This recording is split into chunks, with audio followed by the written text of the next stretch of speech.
Hey, everybody. Welcome back to another episode of Read for All. Julie, what's up? I am so relieved that the kids' birthday parties are over with because I had one on Saturday and one on Sunday, but I'm ready to start the week. How about you? Yeah, I'm doing good. It's a busy week. I have a short week, but I'm trying to cram a lot into 2 days. So a little stressed, but we'll move. Today on the show, we have Brandon Weaver. We're really excited to talk to Brandon. Brandon, do you want to introduce yourself? Hey, glad to be here. So, my name is Brandon. I've been engineering for about 11-ish years, previously at Square, at Sterner, at PlayStation, a few other places, and currently a principal engineer over at Gusto.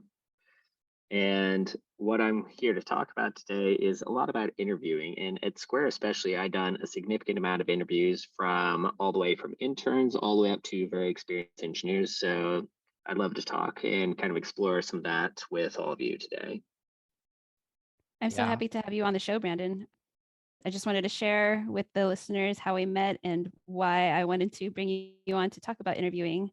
About a year ago, I had cold tweeted you because you shared a tweet that Square was hiring, and I don't know how I had the courage to cold tweet you, but I did, and you responded, and we ended up having a conversation about interviewing. And I really wanted to have you on the show to share all of that knowledge to the rest of our listeners. Brandon, can you please share what a junior dev interview process might look like? Yep. So typically, whenever I see a junior dev or even an intern dev, the processes are fairly similar. What happens is someone will send in a resume and they'll either get a yes or a no from the recruiter. Sometimes they'll have a few more steps that they need to go through, like some type of brief coding exercise or other thing like that. It kind of depends on the company. But a lot of the times, once you get into the company, you will start with one or two technical screens. Now, back with Square, what happened is they would do two screens. One screen just to kind of get a calibration of should we keep interviewing you, and the second screen of should we fly you out to San Francisco, because back then, pre-COVID, it's very expensive to fly someone and put them up in a hotel. So they want to make sure that this is someone that we want to interview in office and make sure this is an ideal fit for us. So after that, what typically happens would be a number and a mixture, it depends on the company again, of technical interviews, which would be hard coding, and then architectural design interviews, which would be things like talk through your past experience on a project. And then it might also be things such as architecture, like design, say, some sort of restaurant calendar system or a hotel booking or any other number of things. There are a lot of different directions that could go in. And a lot of the idea there is to have multiple people interviewing you so you have a fairly wide amount of information. Someone could do great in a couple of interviews, but do poorly in another. And it was up to the final hiring bar to decide whether or not, given that information, they should hire these people. But there are definitely things which stood out to me as far as candidates which were very likely to succeed and candidates which were very likely to have a hard time. I also wanted to share that at Code Academy, I had done a take home assignment, but I'm curious to know what might be an average length of time someone should spend on a take home assignment. On take home assignments, I would say ideally those should be 1 or 2 hours. If it's anything longer than 2 hours, it's going to take a substantial amount of time. And I'm almost of the opinion that people should be paid for that because you're effectively asking them to do work, especially for parents or people who have people they need to take care of. That's a huge amount of time commitment to say, hey, in the middle of your week while you're working 40 plus hours, please also do our 15-hour coding assessment because we want to make sure that you're good for us without paying you a dime. And then you're also interviewing with what, 5, 10 companies probably at the same time. If they all want 5 to 10 hours worth of coding assessments, it's untenable. It's not going to happen. That's a really good point. I probably spent 5 to 10 hours on mine because I put all my eggs in one basket and wanted to make sure I got this job, but that's good to know. The other thing that I wanted to ask is during the technical portion of the interview, is it more like a whiteboarding type of assignment, or is it better to have a pair programming type of experience? What are your thoughts on that? So again, this is going to depend on the company as to what they tend to do. I mean, Google's notorious for either having people do a whiteboard or programming in Google Docs, which is absolutely not an ideal experience.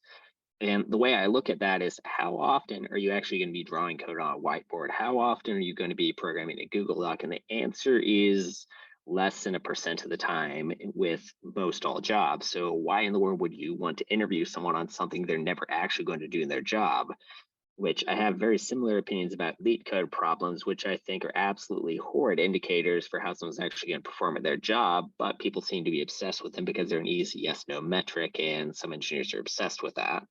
For me, I really believe in pair programming interviews of, I want to see how you work as a team. I want to see how you work with people, how you communicate, how you get feedback, how you try and drive decisions, how you make sure that you actually understand the problems and that you have been understood in turn. Those are a lot more valuable to me than I can crank out this massive algorithm, or I can write a bubble sort, or I could write whatever else.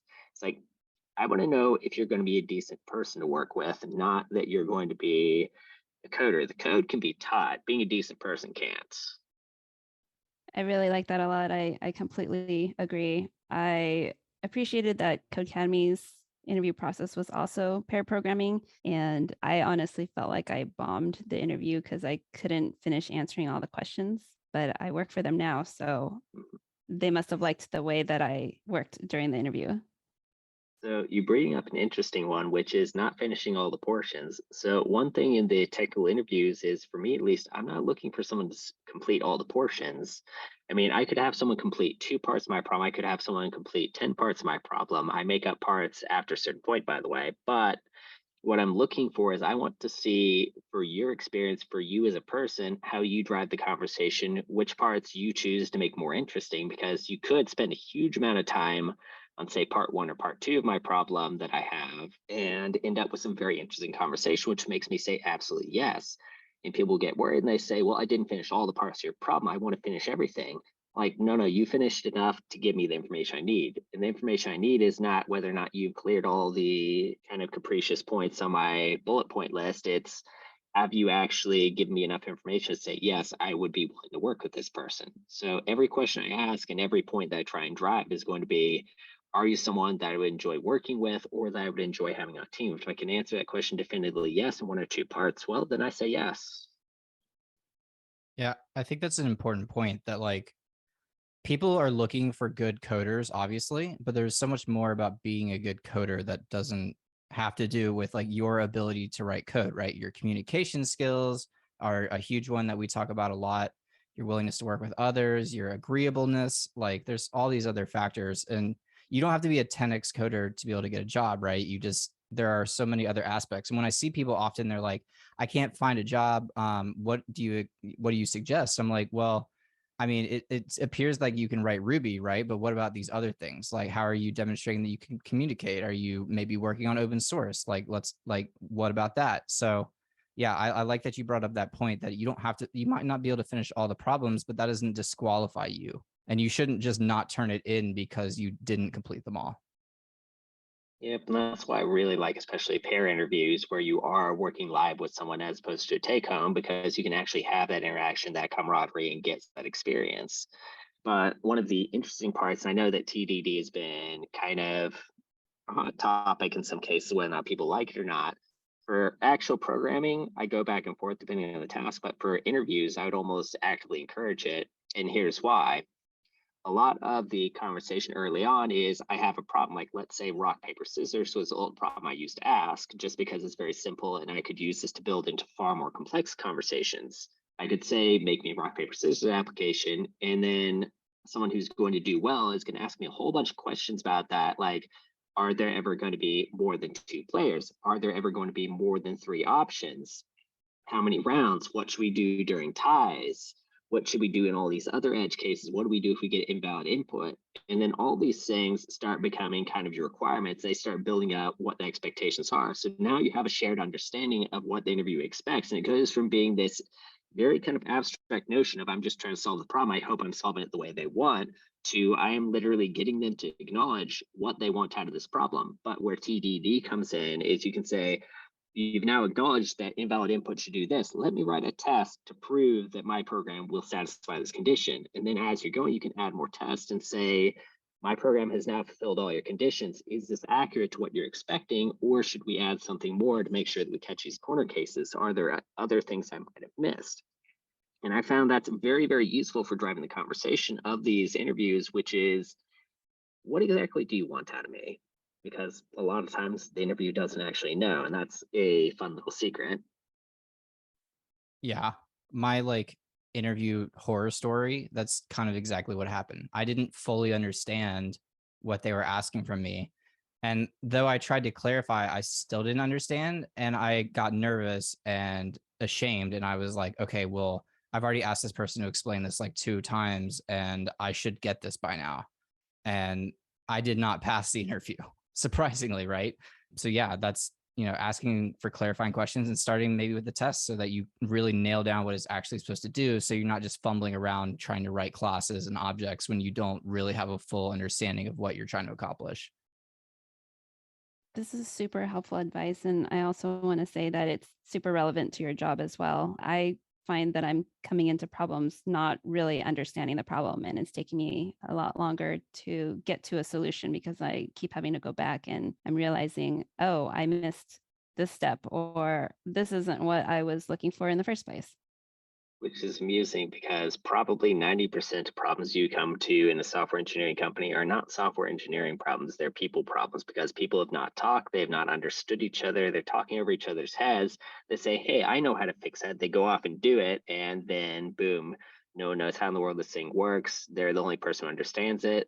They leave the company, and then you have a mess. So it's almost fitting that interviews that people drive these conversations end up being much more productive than interviews, which is I'm just going to go out and write this thing and assume this is what you wanted. It comes down a lot to assumptions, is what a lot of it is. But to Andrew's point on getting nervous and everything else, that's another interesting one because good interviewers that actually have your best interests in mind want you to succeed. They're not trying to get you to fail. There are definitely interviewers who will do that. And if you do find one of them, you probably do not want to work for that company because chances are that interviewer has some amount of power because they only really like to allow senior plus developers to do most interviews at a lot of companies.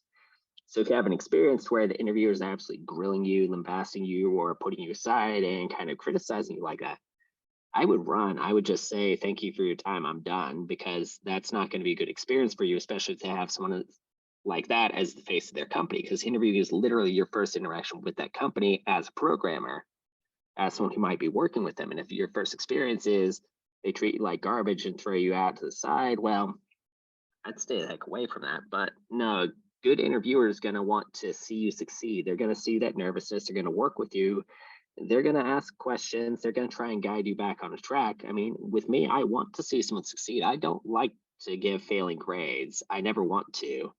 So whatever I have to do to get them there, I mean, there are still going to be people who are going to struggle enough to where they're not going to get very far after that. But oftentimes I find that as long as you're willing to give them a chance and willing to guide them a little bit, a lot of times they get back on track very quickly. It turns out, hey, it's just nerves. And honestly, it happens to all of us, even me.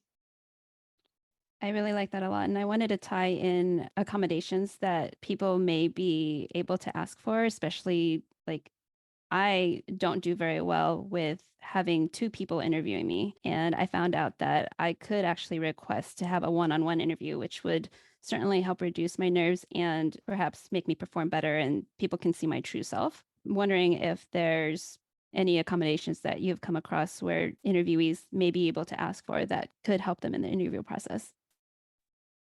So, an interesting fact to start out with, I myself am actually autistic and ADHD, which colors a lot of how I tend to look at things. But what's also interesting is back at Square, I was one of the global chairs for the neurodiversity community. One thing that we did during my tenure there was we worked a lot with recruiting and a lot with advocacy for how do we make interviews more accessible as a default, where the accommodations are listed forefront as an option for people rather than you had to ask them. No, we're going to tell you you have the option to ask for these things. That way you're aware from the get go instead of no, you have to go through this and hope that we can somehow accommodate you. But as far as the actual accommodations that frequently I ask for, a lot of times there'll be things like I want to actually see the question written down. I want the text version of it because my eyes might glaze over. I might not be fully paying attention. I might be solving the problem in my head and miss some critical part of that kind of want to see that thing on paper or in the coder pad or whatever in the world else they're using and have that thing written down. That way I can go through and methodically say, yes, I've actually fulfilled all these conditions instead of asking them to repeat themselves a lot, because it's kind of like I might not entirely catch all that stuff and I might already be in problem solving mode and just completely miss parts of it. So things like that. Occasionally I'll see things for requesting more time. For having panel things, it feels kind of like an inquisition of you're all trying to take me out or something else like that. And it feels like I am now defending myself against 5 or 6 people who are all very potentially actually trying to find reasons to say no to me, which again, a good company should not have that, but it's very easy to get into that mode and start to have almost panic experience on that. That kind of leads us into filtering out companies, right? Because we talk all of the time about like, how do I get a company to like me more? How do I do this? How can I look better? But we don't often talk about like what you should be looking for in these interviews, the questions you should be asking to figure out if you're the right fit at that company for like what your personal needs are. Mm-hmm. And they are Along- very, very much two-way conversations. Alongside of that, I also wanted to ask for the junior developers who are currently looking for their first job and struggling because it's hard out there for them. If they do interview with a company that there are some red flags, they may feel like they should take the job because they might not have something else lined up. Do you have any advice for those folks? Yep, and those are really, really hard questions because I don't honestly have good answers for some of that. I mean, as you get more senior, you can definitely be more selective with jobs. You definitely have a lot more options. Because you have those options, you're allowed to say no more judiciously to a lot of companies which have those red, yellow, or orange flags. The way I look at it sometimes is I have various flag rankings of yellow, orange, and red, where red flag is absolutely not, I need to run away from this. Orange flag is, okay, I'm really wary of this. I'm uncomfortable with this. If there are any other companies, I'm going to do it. Yellow flag is I should pay attention to this, but I'm not actively concerned.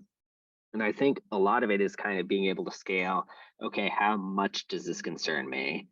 So there are a lot of contentious subjects, like say cryptocurrency, your company could be involved in that and you want nothing to do with it. For me, that would be a red flag. For someone else, that might be an orange flag. I'm not going to go into morals and ethics on that, but most people know where I stand. So for me, absolute no. For someone else, maybe not as big a deal. For me, things like I want to make sure people are represented well, like if the company is staffed by predominantly white men in positions of authority and power, and there's not a shred of diversity anywhere past, say, the senior level, I'm very concerned about that because that means you have a very monoculture.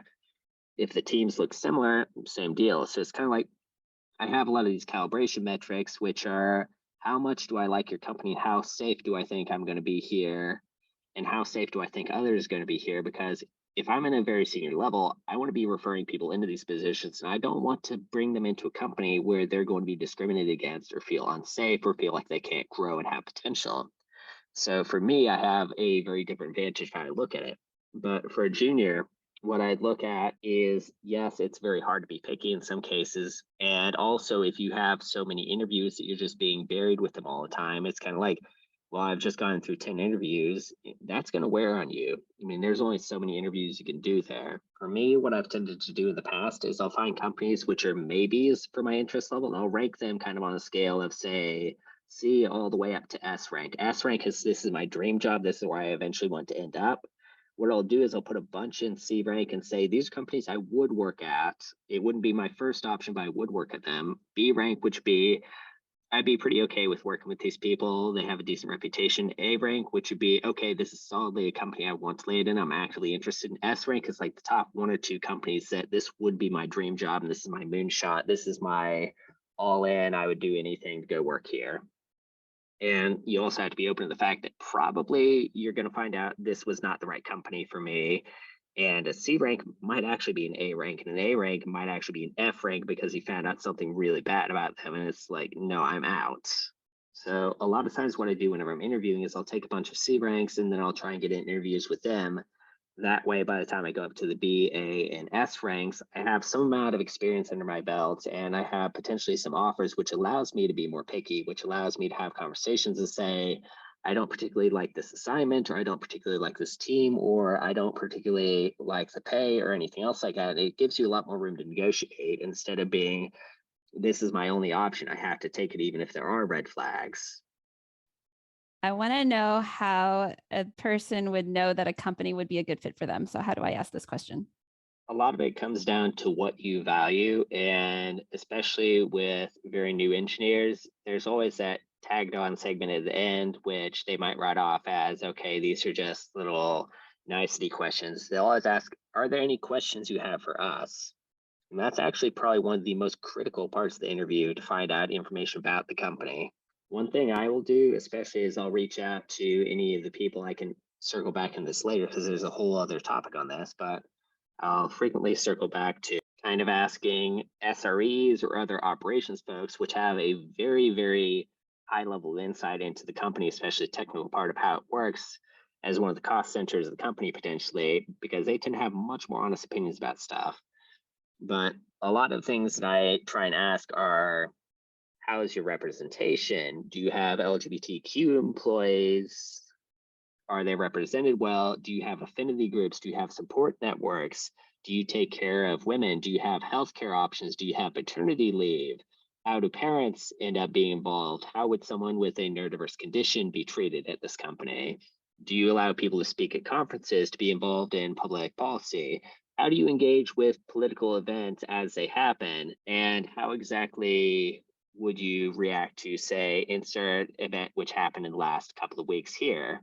Whether that be any of the Black Lives Matter stuff or it happened to be any other political leaning, I like to find out, how would your company deal with them? A good company sets aside time and places for people to talk about that, to acknowledge that you're all not in a good place right now. We should make sure that we get you back there and that you're allowed to be vulnerable, allowed to be in a bad place, and you're safe here. Versus another company which might say there are no politics at work. Absolutely not. You'll keep all that at home and keep it the heck out of here. I don't trust those companies very often because a lot of second order effects come out of that type of mentality, which are, well, what if my entire identity is political? What if the fact that I happen to be autistic is political? What if the fact that one of my coworkers happens to be Black or Asian or something else happens to be political? What if the person being trans is political? All of a sudden, that becomes a very, very negative environment. So I really, really dislike companies which say no politics whatsoever because it feels like a precursor to so many worse things. But you might think, well, these aren't technical questions. I want to know about their tech stack. I want to know about all these other things. What I find is the tech stack comes and goes, it changes. Sure, you might like to work in Ruby or Postgres or something else like that, yes, but inevitably you want a company where you're safe to grow and safe to expand and become who you are, not a company where you agree to the tech stack but end up in a horrible situation where it causes you mental anguish and you end up on depression medication because you have such anxiety about going back to your job and you feel so horrible about it.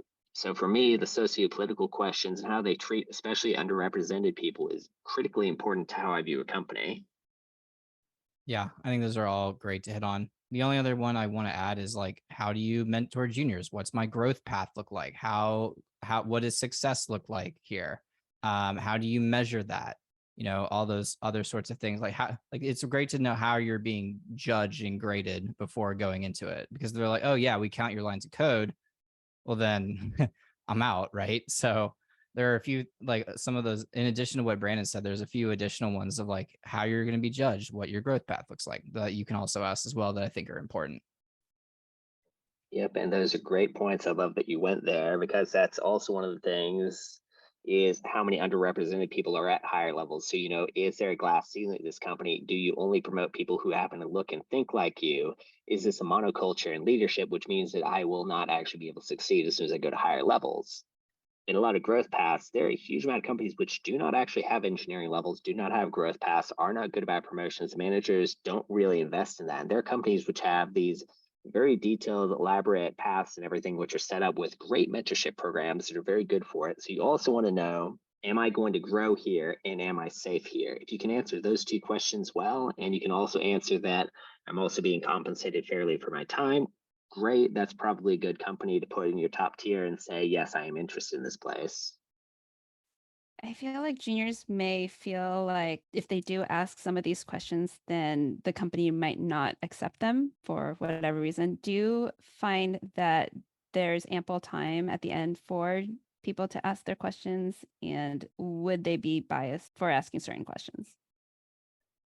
It's going to very heavily depend on the company. If I was in a different state, for instance, in California, there's a very good chance that people could take questions, especially regarding underrepresented minorities, negatively, which I very much disagree with. And that would put them in the red flag for me, which is the fact that I asked a question about how you take care of people, all of a sudden triggered you into, I don't want to hire you. It's like, great, then that's probably a mutual feeling. But again, I'm allowed to be picky because of the position I'm in.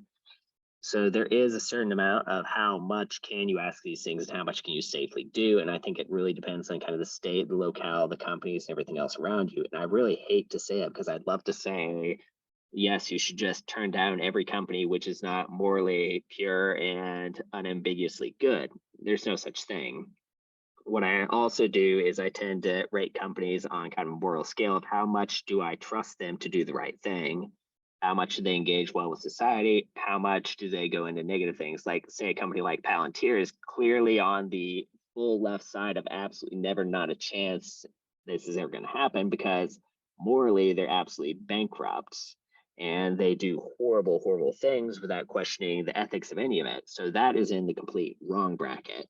Whereas you would have various other companies which may make some morally great decisions, but you can agree with them partially on those things. And I wish there was a world where we could say that unambiguously, yes, these are all good companies which do good things, but I don't think we live in that world. So it's what do we do with the system we're given to try and make the best decision we can? Yeah, I totally agree. It would be great to say like, no, you shouldn't have to hold back, but sometimes you might have to. And like again, you have to judge that based on where you are, what the company's like.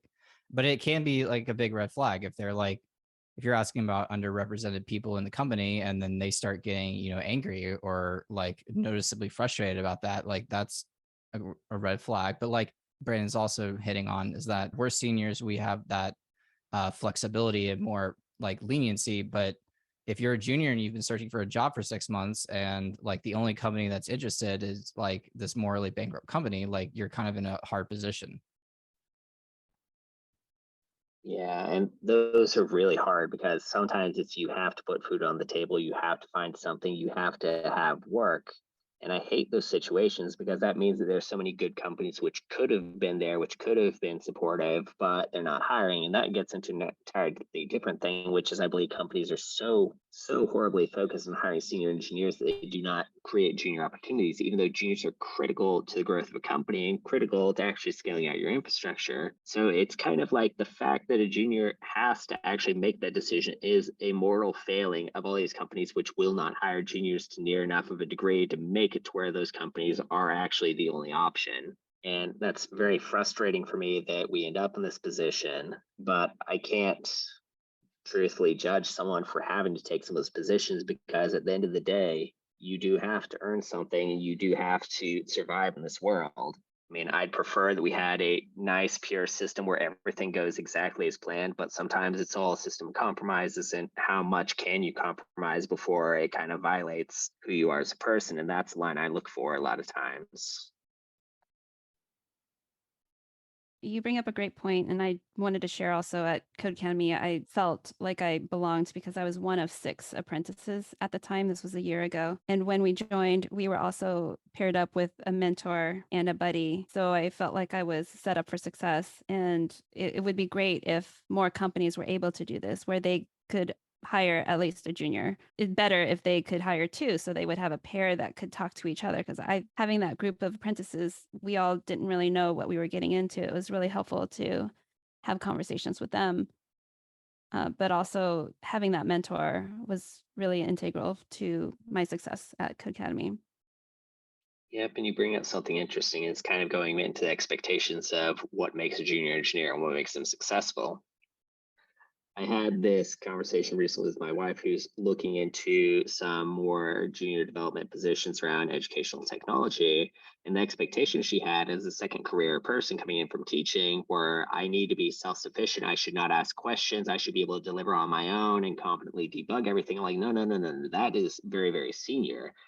The level of autonomy and execution ability that you're describing is something that I would expect from a senior developer. A junior developer, literally, we're hiring you, expecting you need onboarding, expecting that you're going to ask questions, expecting you're not entirely going to know what's going on. which to be fair, the secret is that no one actually knows what's going on. Half the time we're making it up. We just hope that no one catches us, but that's a different story. A lot of it comes down to juniors are expected to be in a learning mode for especially the first couple of months, and then even in past that. So entry level, which is kind of your first step right outside of college or right into the entry level jobs, is going to be you're going to need a high amount of guidance, a high amount of hand holding, and a high amount of ability to receive feedback. But conversely, it also means senior engineers need to invest in you, need to mentor, need to grow you because senior engineers can grow too. And most of their growth paths beyond senior are going to be related directly to mentoring, to communication, to making things understandable, to making the code more understandable. Because if you get senior but more technical, all of a sudden everything you write is going to be extremely confusing and hard to understand for anyone. But if instead you're forced to be accountable to a lot of newer engineers who are coming in, then all of a sudden you're held to an account of none of this is understandable, and you actually have those conversations, which helps the senior engineer grow as well. So it's something, and that's the reason why I say juniors are so critical, is because if you don't have them, the seniors are going to go technical but harder and treat that as a staff and principal path, which is an extreme mistake and going to be very toxic to the company later. And they'll say, well, we move faster. Yes, you move faster, but in the wrong direction, flying right off the side of a cliff. I'm not sure that's a good thing. Yeah. We're about at time. Is there any other kind of concluding thoughts you want to add before we take this boat home? Yeah, I think a lot of things are you need to be able to reach out to people as well. I mean, reach out to someone on Twitter, even if you think they're completely someone you can't talk to yet, reach out to a few of them, ask questions, see what happens. Because a lot of times, especially for more senior engineers, we have an entire network. And the joke is we're always doing this job flirting with each other of, oh, hey, you could always come work at Gusto. Well, no, I'm over at Square, but hey, if you ever want a job, you can come over here. That's actually how I ended up at Gusto, by the way. But so many of post senior and especially senior or above positions are going to be completely network based. That applies to juniors as well. And that can be your foot in the door to get you into some of these very interesting positions. So if you have a company you like, reach out to one of the developers on Twitter or somewhere else and say, hey, I'd like to talk. You might not get a response, but hey, you might get a response. The worst they can do is say no. So you might as well take that chance and see what happens. 100%. Brandon, thank you so much. Plug what you want to plug. Tell people where they can find you online. Yep. You can find me on Twitter at Keystone Lemur. And if you're looking to level up in Ruby, we also have rubylearning.dev, which is just started up. We're going through Rebuilding Rails by Noah Gibbs and having a lot of fun with that experience. And we have an entire Discord community where we're actually teaching people Ruby, Rails, and other related materials. So if you do want to learn or chat with me, feel free to reach out to me there on Twitter or anywhere else. That will all be in the show notes. And I'll also add your blog post about interviewing in the show notes as well. Sounds good. Well, Brandon, thank you so much for coming on. This was a lot of fun. I'm sure we could have you on for another one in the future to run through the stuff that we didn't get to. Yep, anytime. Just let me know. Well, thank you so much, Julie. Yep. Thank you. And to the listeners, we will see you next week. Bye. Thanks, everyone. Bye.